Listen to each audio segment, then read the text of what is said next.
Karuvassery CPM കമ്മിറ്റിയുടെ ആഭിമുഖ്യത്തിൽ തിരഞ്ഞെടുപ്പിന്റെ ഭാഗമായി പ്രകടനവും പൊതുയോഗവും സംഘടിപ്പിച്ചു. കൺസ്യൂമർ ഫെഡ് ചെയർമാനും CPM ജില്ലാ കമ്മിറ്റി അംഗവുമായ മെഹബൂബ് യോഗം ഉദ്ഘാടനം ചെയ്തു.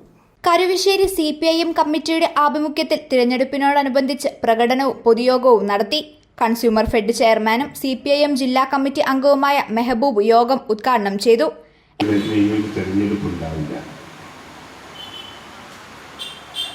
കാരണം ഫെഡറലിസം തകർത്ത് ഏകാധിപത്യ പ്രവണതയിലേക്ക് ഒരു ഇന്ത്യയായി ഈ രാജ്യത്തെ മാറ്റി തെരഞ്ഞെടുപ്പില്ലാത്ത ജനാധിപത്യമില്ലാത്ത രാജ്യമായി ഈ രാജ്യത്തെ മാറ്റുക എന്ന ലക്ഷ്യം മൂന്നാമത്തെ തവണ അധികാരത്തിൽ വന്നാൽ നടപ്പിലാക്കുമെന്നതിൽ ഒരു സംശയമില്ല.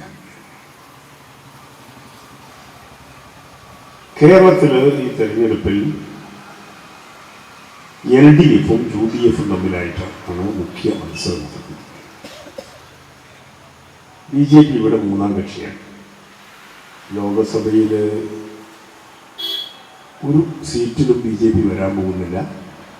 BJP കഴിഞ്ഞ കാലത്തെല്ലാം കേരളത്തിൽ ചെയ്തത് വോട്ട് മറിച്ച് UDFന് വിറ്റ് കാശാക്കുക. അതാണല്ലോ അവരുടെ രാഷ്ട്രീയം എന്ന് പറയുന്നത്.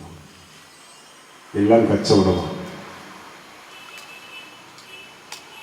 കേരളത്തിൽ നോക്കുമ്പോൾ ഇടതുപക്ഷ ജനാധിപത്യ മുന്നണി ഈ തെരഞ്ഞെടുപ്പിൽ കോൺഗ്രസിനെ എന്തിനു പരാജയപ്പെടുത്തണം എന്നതാണ് ഈ തെരഞ്ഞെടുപ്പിൽ ഇടതുപക്ഷ ജനാധിപത്യ മുന്നണി മുന്നോട്ട് വെക്കുന്ന ക്വസ്റ്റ്യൻ മാർക്ക്.